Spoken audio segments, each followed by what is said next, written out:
All right, so today we are going to be talking about resilient relationships. So let's jump right on in. Let's see,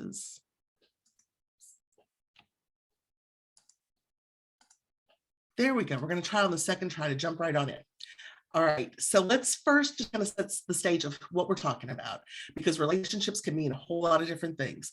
So as we're talking about this today, you can apply the things that we're going to discuss to romantic partnerships, but also to friend relationships, to relationships with family members, as well as some with colleagues and coworkers. Obviously, some of the examples are not going to fit in all those different categories, but the bigger picture of the things we're talking about, managing conflict and communication, some of those things, those can really apply to any kinds of relationships.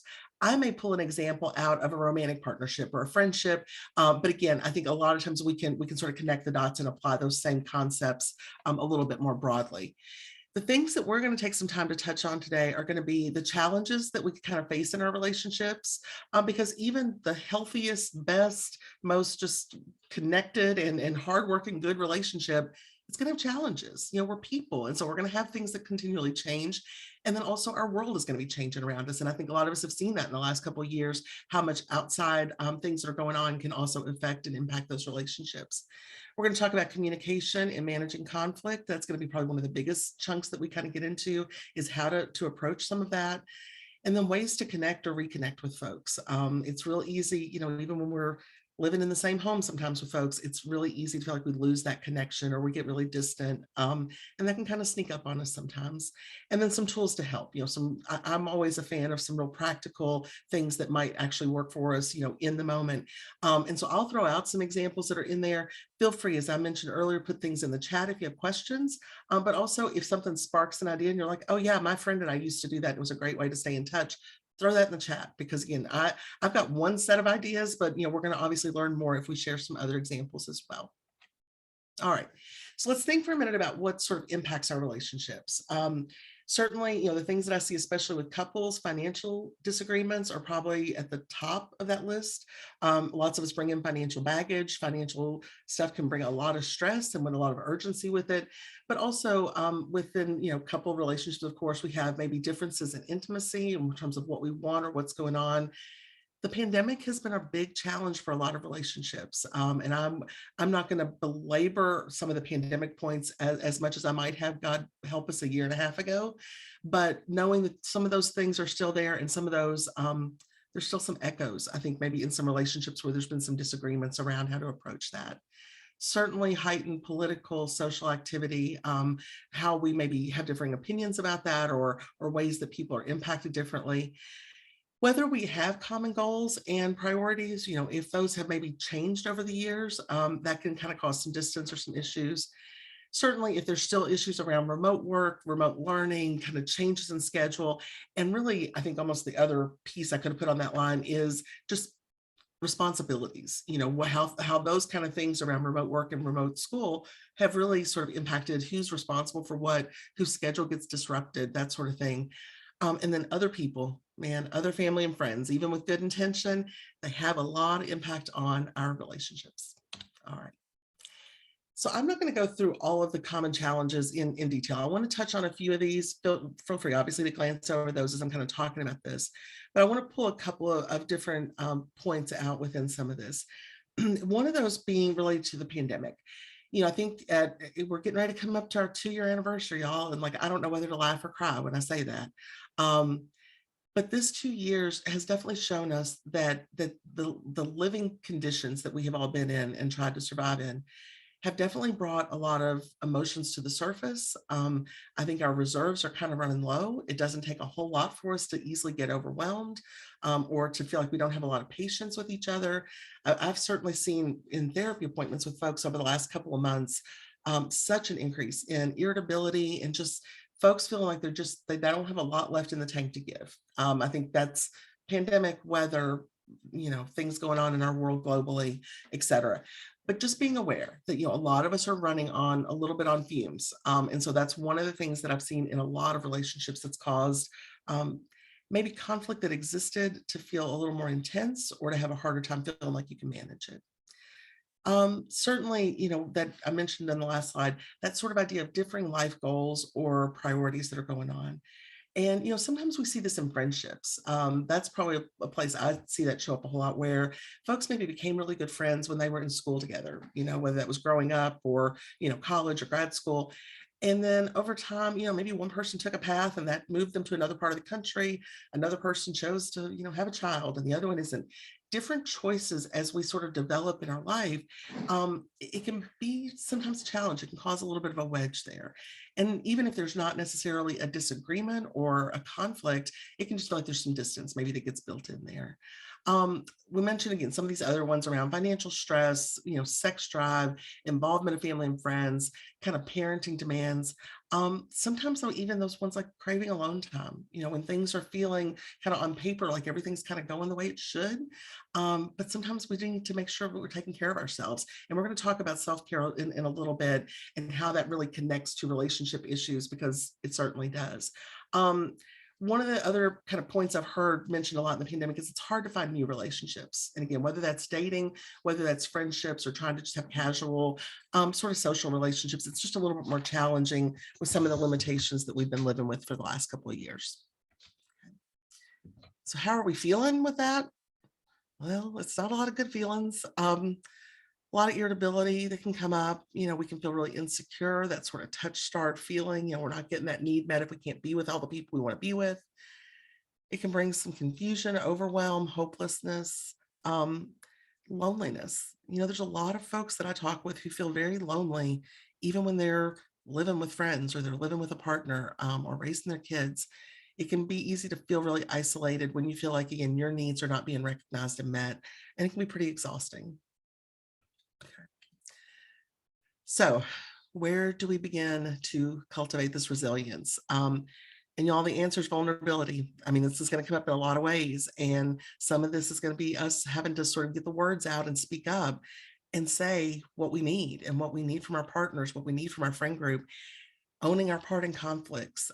There's a lot of vulnerability that comes to it. But we know, I mean, research backs it up, anecdotal stories back it up, and our lived experience backs up.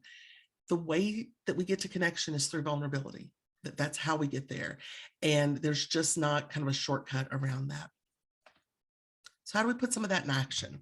Because it's fine and good to say, yes, we need to be vulnerable, but what does that mean? What am I vulnerable about? How do I do this? So let's talk a little bit and kind of hone in some on communication, because really it sounds so basic and so simple. And yet at the same time, it can be such a challenge and it can be so hard. And sometimes we'll find we can really have good, strong communication skills in one area of our life, but in other areas we might feel more hesitant. And I see that split a lot between personal and professional life. And for some people, one is more confident, for some it's the other. But we can go into spaces, I'll talk to folks all the time who in their job, they are going into a room, they are commanding attention, they are the one making decisions, they are ones, who are having to bring up hard topics at work. But man, when it comes to their partner, or when it comes to their mom, who they've always had a hard time talking to, it gets real murky. So when we're wanting to strengthen our communication, we got to go back to some of these basic things that we know. And I would encourage you, if that last point that I made resonates with you, if you find that either work or personal life is much easier than the other, one is much easier than the other for you, that's a good place to get some curiosity going. What's going on there? Really asking yourself, why do I feel more confident in this setting or with this group of people than I do in this other one? And starting to explore that a little bit. That's where talking to somebody like me can be helpful, or doing some journaling around that. So anyway, keep that in mind as we're kind of going through some of these. So starting with communication, and really starting with the idea of how do we ask for what we need? And I think it's got to start with internal clarity first. We've got to have a sense of what it is we're looking for. Sometimes it takes a minute to get there. Sometimes it's real clear, and you may have a thought in mind or example in mind, and you're like, yep, exactly. I know exactly what I need. Other times we need to process that a little bit, but having a chance to get that internal clarity is going to make you so much more effective in being able to communicate to the other person in the relationship about what you need, what kind of boundaries we need, or addressing conflict. Staying focused, what I'm talking about there, it's easy for things to kind of snowball.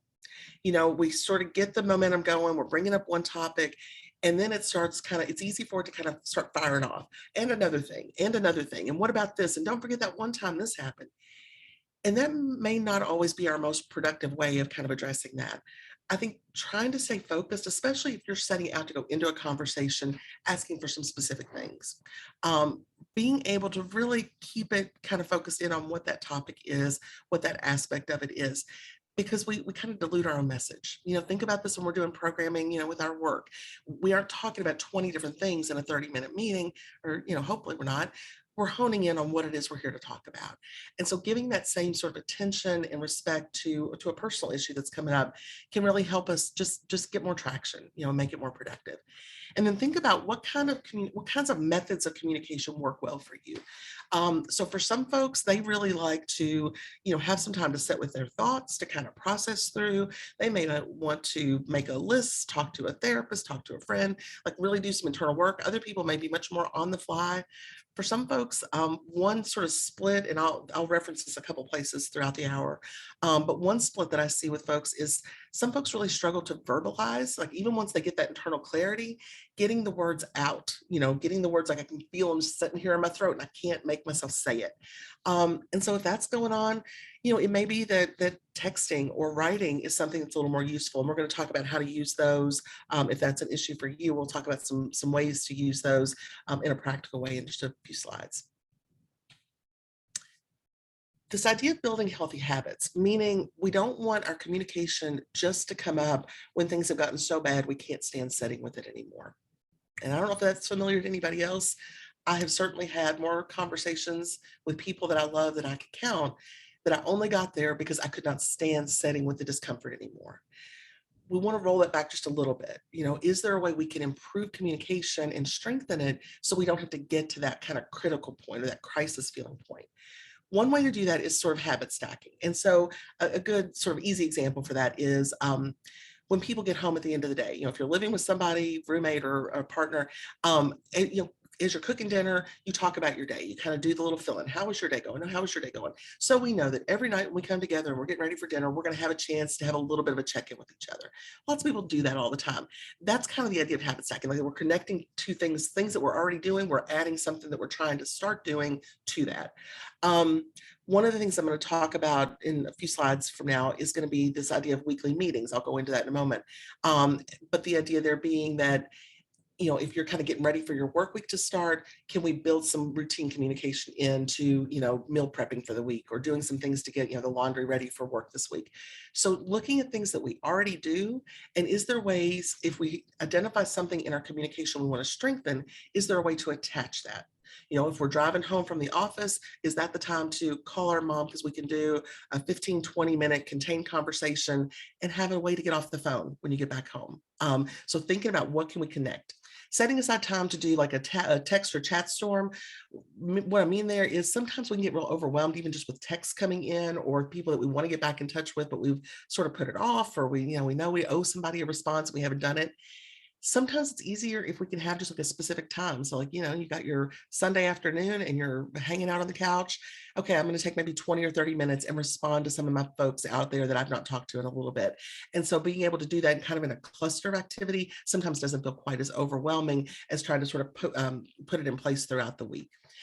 Establish regular meeting times. So again, standing lunches, standing times with your partner that like, yeah, on Sunday mornings, we, take it slow and we have breakfast together. And this is what we do here. Any things that we can put into our routine, because, I hear all the time from folks, life's busy and, there's so much kind of on my plate or I'm feeling really overwhelmed. For most of us, that's not going to change anytime soon. Life is going to be busy and demanding. And it doesn't mean that those demands are necessarily bad, but it's really easy for kind of an unintended consequence of that to be that the people we actually hold close in our heart are not getting enough of our time or not getting enough of our attention.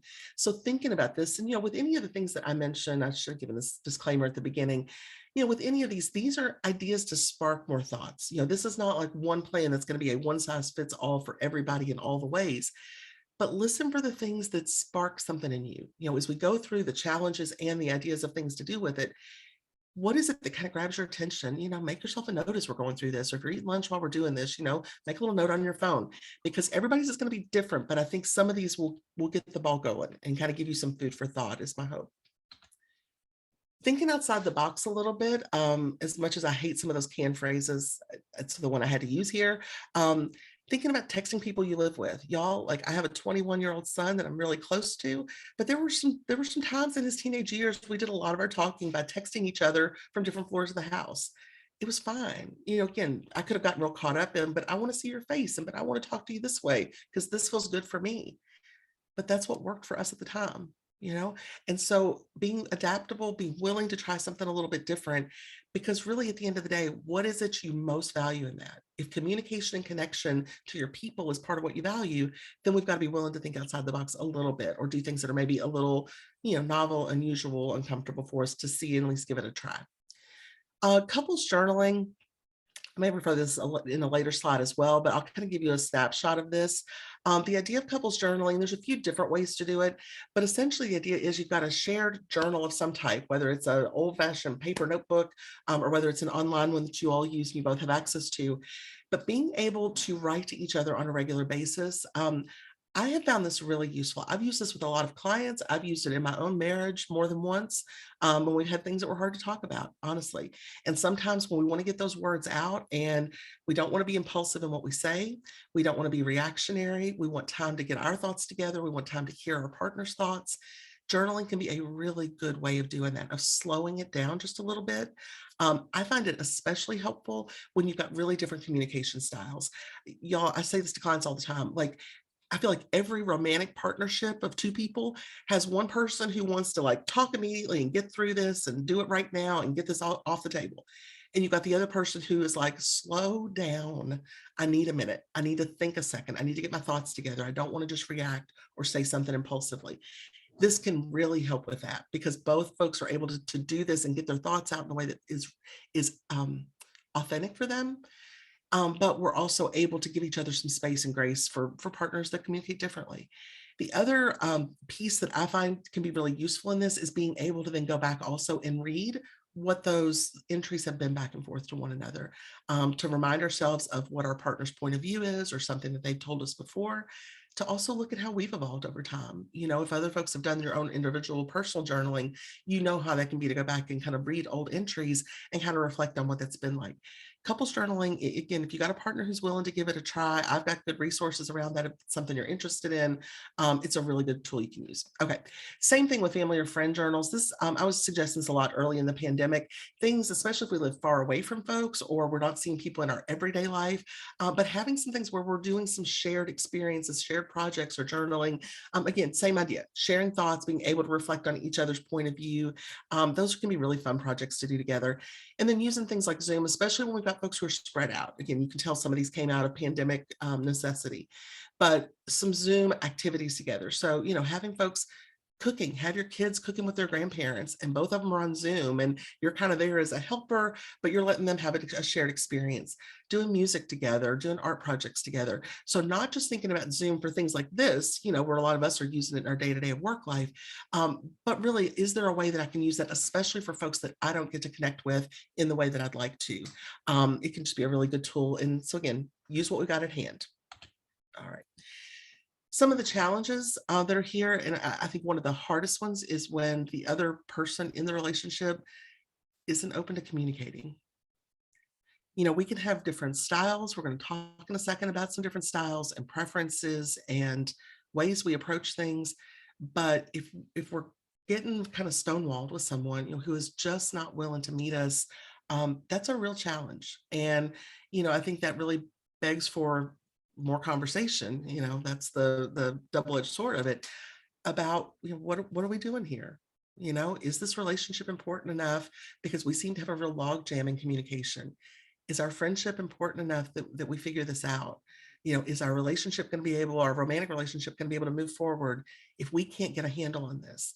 Because really at the core, I truly believe in 28 years of practice, communication is where it sits. Like we can get through some hard stuff if we can talk to each other and find some way to authentically express what we need to express to each other.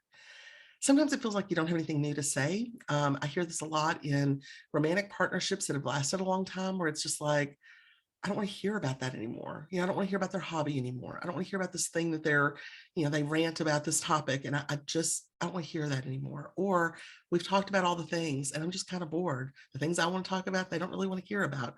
Or at least I perceive that they don't want to hear about them, because that may or may not be the actual truth.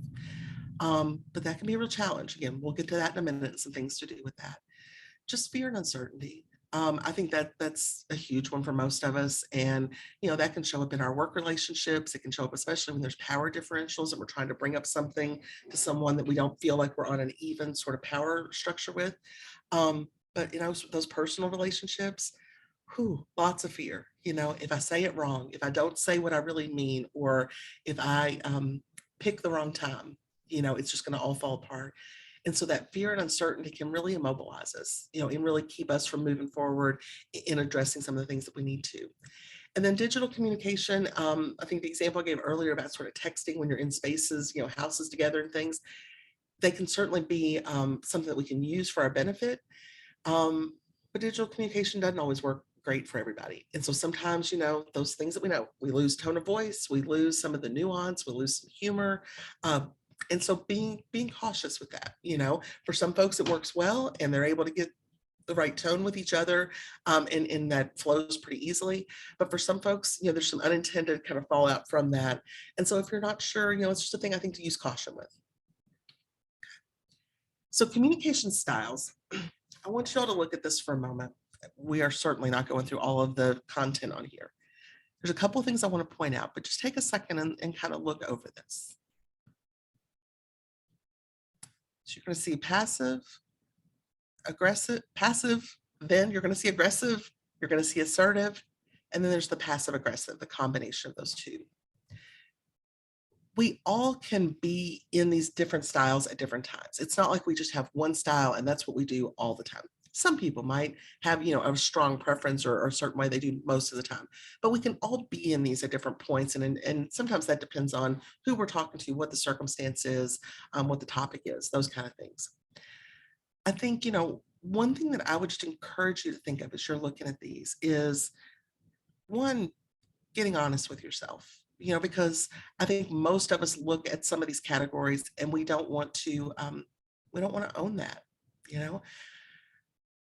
but sometimes we're communicating in ways that fall in some of those not so great categories. So thinking about what is your, what's kind of your natural resting space, when I'm in kind of good communication, where do I fall within this? And then when I'm in higher stress, when I'm feeling like my needs aren't getting met, when I feel like my partner isn't listening to me, where do I kind of go to? And y'all, I'm gonna be honest, like I can rock some passive aggressive stuff. I just can. I'm telling you this. I'm not an aggressive person. That's just not how I show up most of the time. But when I'm not at my best, yeah, that's the part of me that I don't enjoy as much. And I think being able to own that, being able to see ourselves and to know, yeah, when I get off track a little bit, this is where I go. It helps us recognize it, because all of the things that we're talking about in relationships are a two-way street, no matter what it is. We all have parts and things that are going on.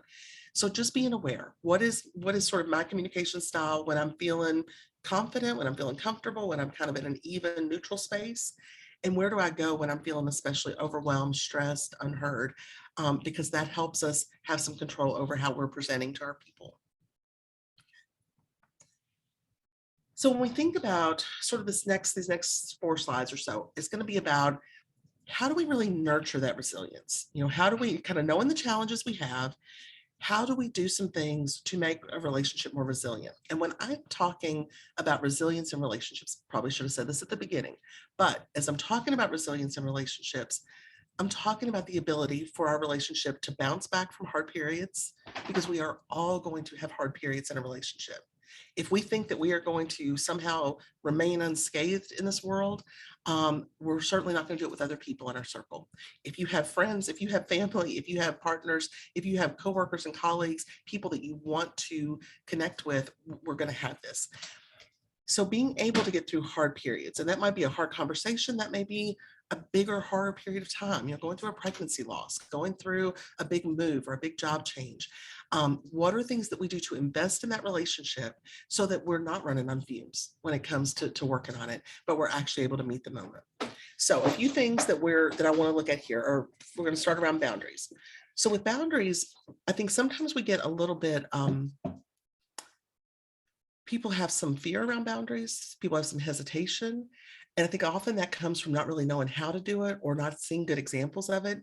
Many of us didn't grow up seeing really healthy boundaries practiced kind of across the board. We might have like a person we can think of or a couple that we knew of, but we don't always have the best experiences. And so I think it has to start with how we conceptualize our boundaries. Our boundaries are the ground rules. It's how we're going to treat each other. It's what's okay, what's not okay, what's over the line. And if I'm going to figure out whether something is over the line, I got to know what the line is. And I've got to communicate about what the line is. Boundaries create space for us to enjoy one another. And I want to go there for just a minute and give you kind of an example there.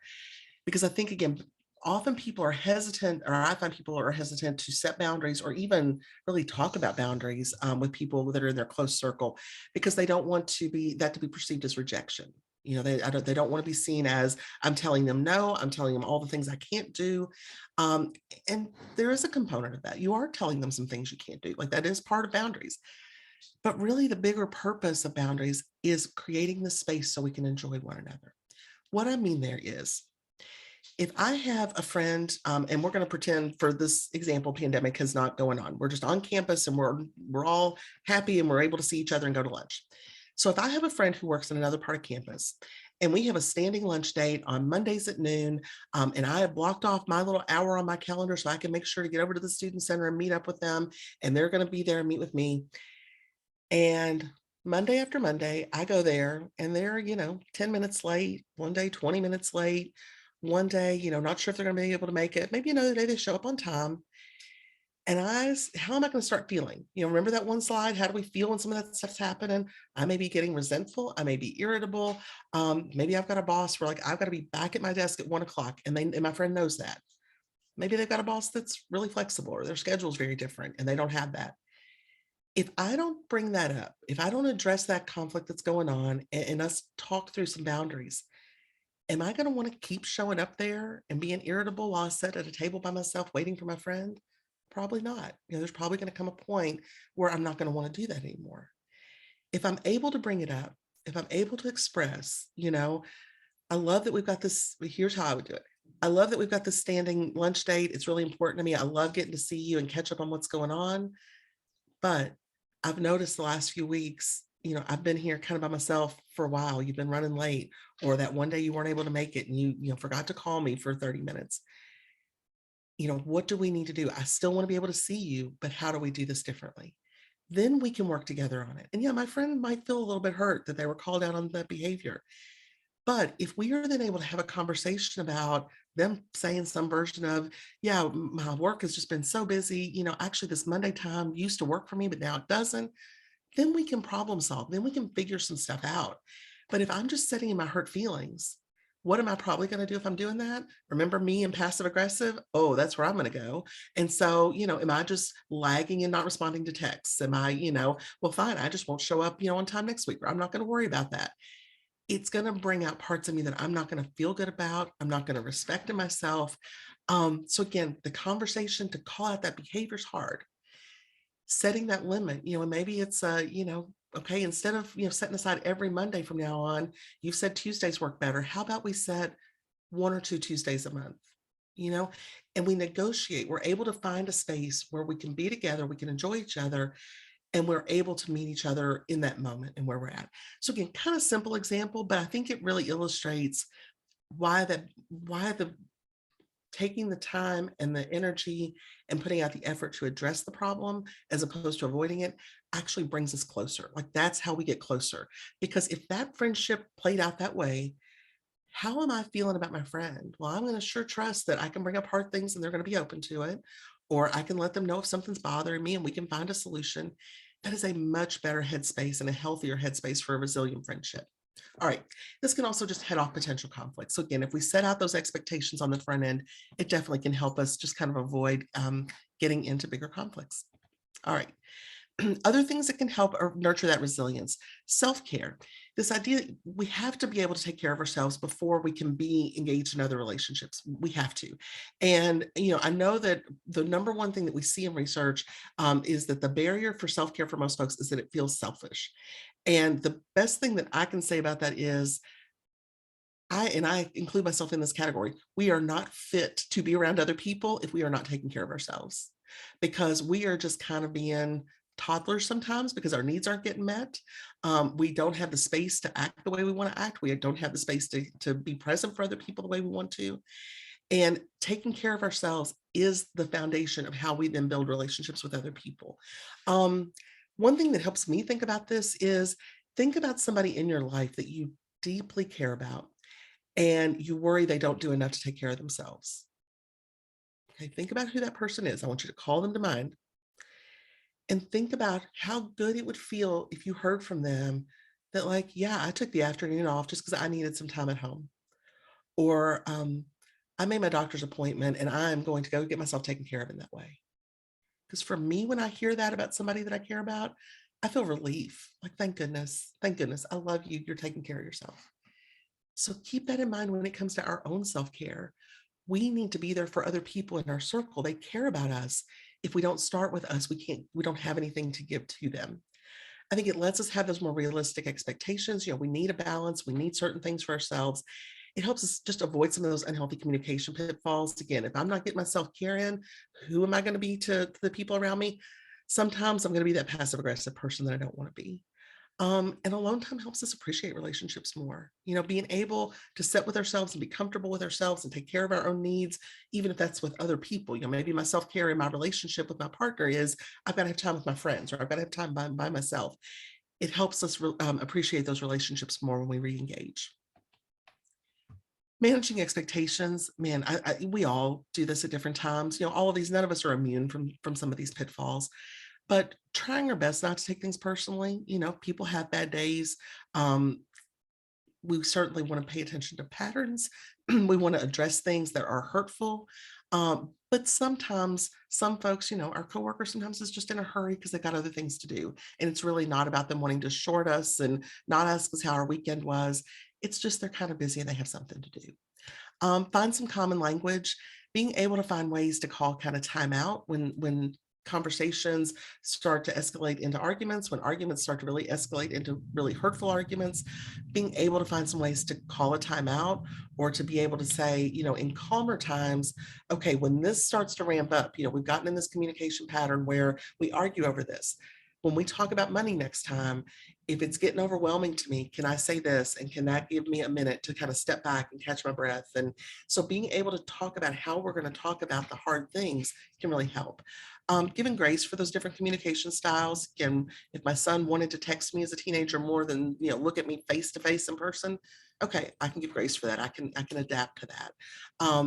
Avoiding assumptions. Again, I think we all sort of know what we mean there, and we know that that's not going to lead us anywhere good.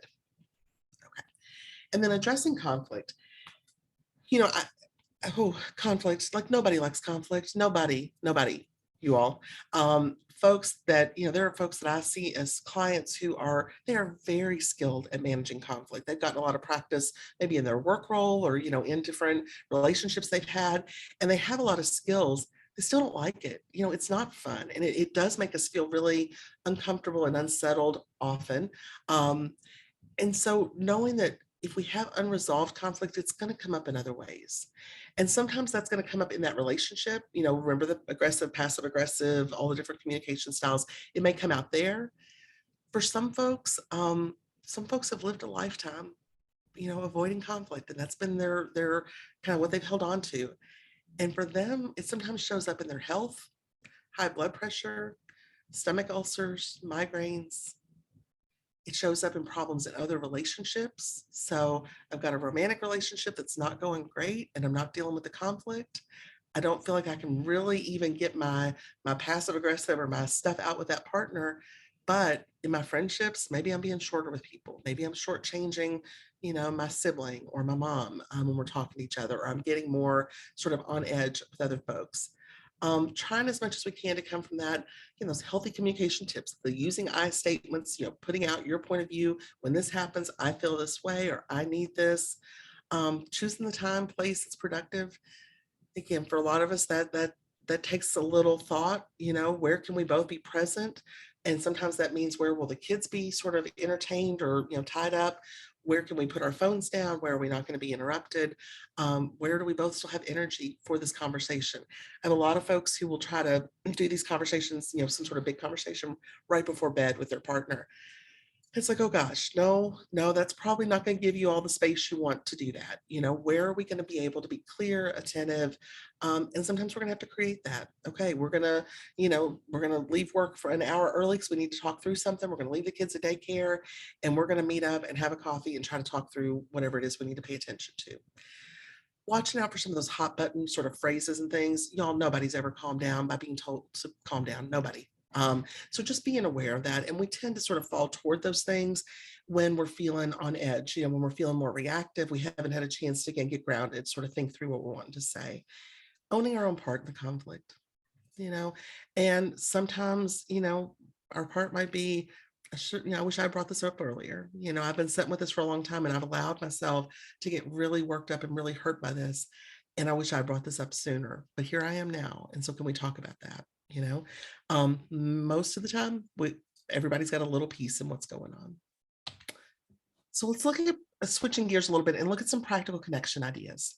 Again, some of these, may be more partner specific, but most of them can be applied to other relationships too. Sometimes we have to cultivate those connections. We've got to find some things that we have in common. The idea of like the 2-person book club and watching TV together, I use those a lot for folks that want to keep, honestly, a relationship with somebody who's been in their life and they just don't have a lot in common anymore. And I'll hear folks say, I call my, mom to talk, or I call my sibling to talk, and we just don't have a lot to kind of talk about anymore. Okay, what stuff you've liked before? Okay, yeah, we're both readers. Okay, can we both read a book? Can we talk about some of that? Sometimes it's truly cultivating, like planting the seeds and cultivating what are we going to have to talk about, so that we don't just find ourselves drifting apart or kind of going round and round in unproductive conversations. Trying to have, again, common goals, common things we're working on. Accountability partners can be really helpful. So, if you're trying to make some changes, shoot, with work-life balance, maybe you're trying to leave work at the end of the day and truly leave work at work and get out of the office at 5 o'clock or whatever your time is. And maybe you and your sister set up an accountability sort of plan, and she's working on, I don't know, exercise goals, something totally unrelated. You can still be accountability partners to each other. You can still sort of check in and like, here's what I've done this week, or how'd you do with this today? Having some common things that you share. Again, it's cultivating that connection. All right.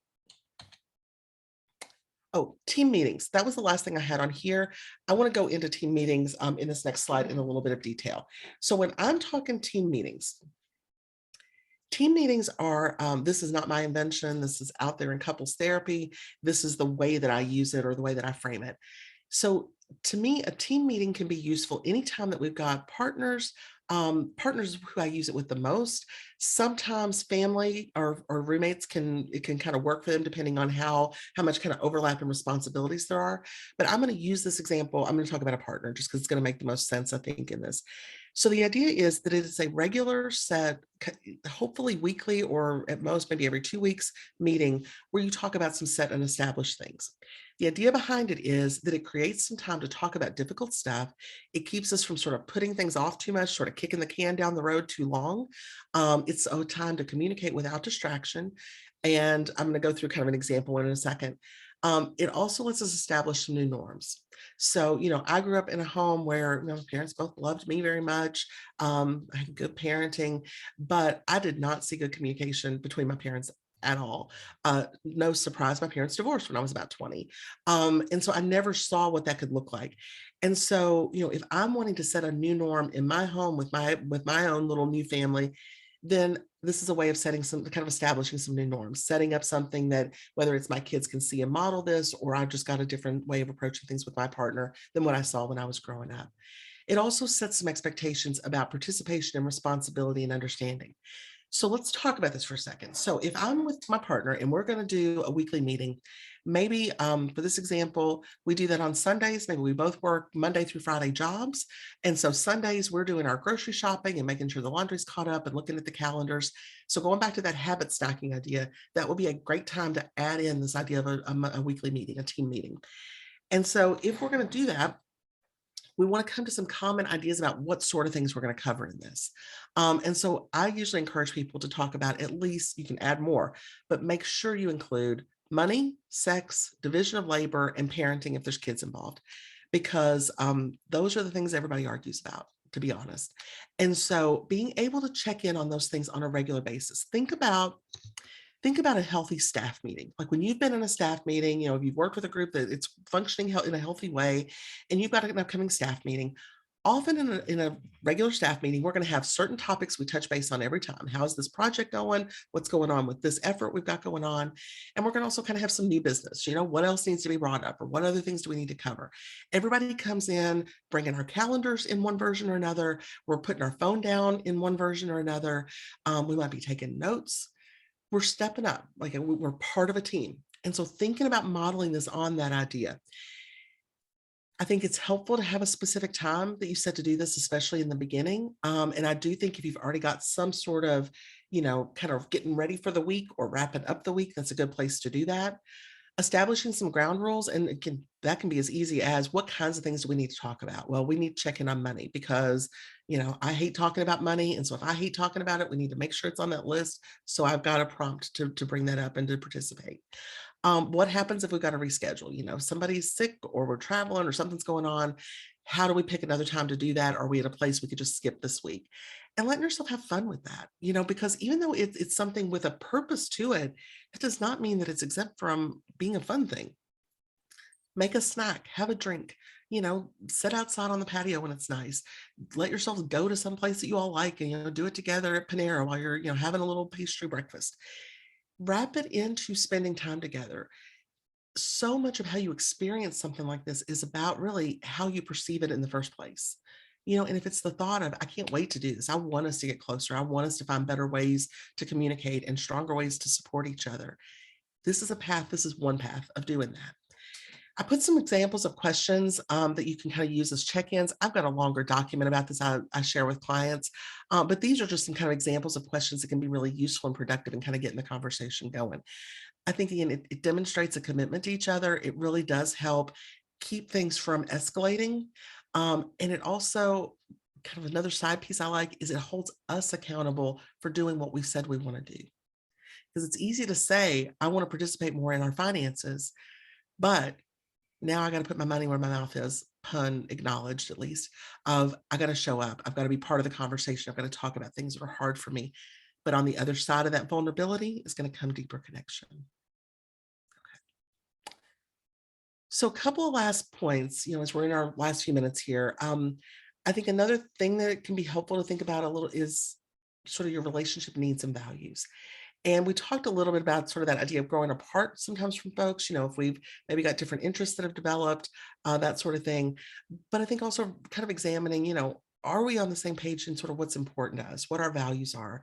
Do I have a friend or a partner who's willing to listen to my point of view? That doesn't mean we agree all the time on everything, but are they willing to listen and make space for me and let me experience my emotions? If honesty is one of my top values, how do I need that to show up in a friendship, or how do I need that to show up in my marriage? And so being willing to kind of question these things a little bit, again, it's one of those things I work with people a little bit more on in therapy, if that's something you want to explore. But I think, this is a layer in there that we don't want to lose track of. We can have a lot of things in common, but we're going to feel our deepest connection when we really feel like we share some values with the folks in our circle. And then, oh, sorry, the headline for that was supposed to be different. I copied a slide. I'm going to just be honest. This one is about like when relationships kind of fade away or break up. And so that's what the headline should be. Just ignore the what's up there. If a relationship or a friendship does feel like it's sort of fading away, or has kind of gone through maybe a more harsh breakup, taking some time to process that, giving ourselves time to think through what we miss from that, what we grieve from that. Even if we were the ones who decided it was time to walk away from a relationship, there are still things that we may be grieving from it. Even if we believe it was the right decision, we can hold all those complicated feelings at the same time. I think that often our culture, at least in America, does not give a whole lot of attention to friendship breakups or falling outs. And, sometimes I know in my own circle, I can see people get more, sort of support after breaking up with somebody they dated for 2 months than a friendship of 10 years, that's fallen apart. And we have a lot of intimacy with our close long-term friends. So when those things happen, giving ourselves time to grieve that and to process what that means. Sometimes our role in relationships changes. We've got a really close friend and they move or they get married or they have a baby and things really change and we feel some grief and loss around that. Looking back, as we kind of reflect on our relationships or think back about when things maybe took a turn, if we're looking back, trying as much as we can to look through that lens of how do we seek more understanding, not blame, not getting stuck in that, but how do I seek some more understanding about what I need in a friendship or what I need in a marriage? And knowing that different seasons bring different relationships. When our kids are little, if we've got kids, a lot of times a lot of our friends also have little kids. It's just kind of the practical nature of raising little ones that keep you busy. But different seasons in our life sometimes bring about different relationships. That doesn't always have to be a bad thing, but just kind of acknowledging that, giving ourselves some space and grace around that. And I think especially, when we're going through sort of an ending of a relationship or a major shift in it, really thinking about it from this perspective. What can I control in this? What can I not? Um, how do I show up for other folks in my life? How do I express myself? How do I meet my own needs so I'm not relying on other people explicitly or implicitly to do that for me? How do I articulate my boundaries? And maybe I'm not sure right now. Like maybe today you aren't sure how to do that. Maybe that's where the ball's in your court to figure that out a little bit. What are some of those things that aren't working that I do need adjustments to? And what's worth it enough? Who's important enough to invest in to have some of these conversations? Let's see. Then the last slide I'll put up there is just about us and our services. 'Cause I want to leave a couple of minutes for some, if there's any questions, and also to make sure you all get your time respected and finish by 1 o'clock. So I am with the Work Life Office, and this is Work Plus Life Connections Counseling. And these are our mix of our therapists. So we've got our 3 full-time folks, myself, Anne, and Eric are all full-time UK employees. And then we also contract with other therapists to provide a variety of different providers so that you can get your needs met. So if you go to our page and the page is listed on there, this is what you'll see when you have I think the prompt is like, find a therapist or work with a counselor, something like that. And you'll be able to see each of us and then how to get in touch with us to actually set up an appointment. All employees get 5 free sessions. You all already may be familiar with that.